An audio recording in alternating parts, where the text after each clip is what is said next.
So one of the things I struggled with a lot, especially in the early days, is this whole idea of why I couldn't get people to do what I wanted them to do. And this was confusing to me because I was giving them a check. I struggled with that as I gave you a check and asked you to do something and you're not doing it. Okay, was the check not good? Is that the problem? This was back before direct deposit. Remember when we used to hand people a check? It was a much more dramatic thing. Look in there. Your envelope was empty? Is that what was? And they would not do what I want them to do, and it was driving me up the wall. Just nod at me if you have any idea of what I'm talking about here. How could we? So what I started figuring out is there might be some reasons for that. So in your workbook somewhere, I think we have some inserted pages there for this thing that we're going to talk about. You'll see one of the pages says listing the reasons. Once you've found that page and it says listing the reasons, would you just say got it so I know you're there? Excellent. So what I'd like you to do, because I know this has plagued you as well as it plagued me, what we're going to do is I'm going to have you on that page where you see little watermarks of pictures similar to the ones on the screen. I want you to generate a list of all, and this is an individual exercise, all the reasons why you believe people aren't doing what you want or need them to do sometimes. So just create your own individual list, and for this task you get 2 minutes, starting now. Why aren't people doing the things you want and or need them to do? What is in the way?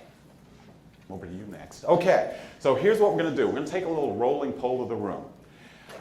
Before we do that, if you have not already numbered your list, would you number your list for me? Number your list. By importance or just quantity. Okay. So before I ask you what you wrote down, I am curious as to how many things you wrote down. So we're going to take a little rolling poll of the room. I'm going to call a number. We'll start at 1 and go up the ladder. If I call the number and that number represents exactly the number of things you have in your list, I'll just have you raise your hand. And that way everybody in the room can kind of see who has what. Here we go. If you have one reason and one reason only, let me see a show of hands. One hand over there. Okay. If you have 2 reasons on your list, let me see a show of hands. Got a few more people weighing in. 3 reasons on your list. Okay, got a few more people kicking in. 4 reasons on your list. Very good. 5 reasons on your list. Okay. 6 reasons on your list. Okay. 7 reasons on the list. Okay. 8 reasons on the list. Anyone have 8 reasons? See a hand here, hand there. Does anyone have 9 reasons on their list? Have someone with 9, 2 people with 9. Anyone have more than 9 reasons on their list? How many do you have, ma'am? 13. She has 13. Now, that is not the secret I told her, just so you know. Now, that's a lot of range in this room, isn't there?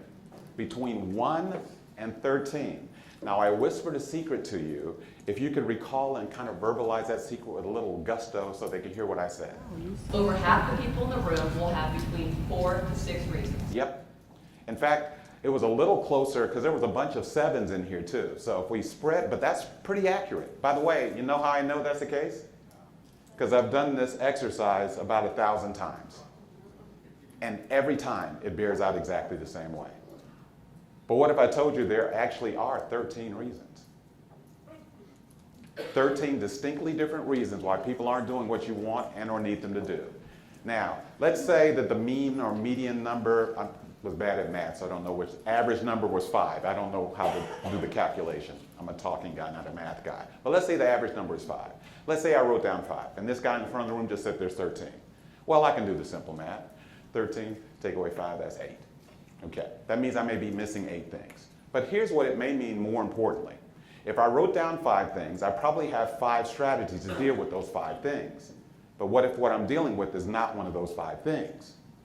I might be applying strategies from here over here, and they're not working. And because I don't know that there's 2 different groups of stuff going on here, I'll take the strategies that I have and I'll apply them with more force over here and still not get a yield.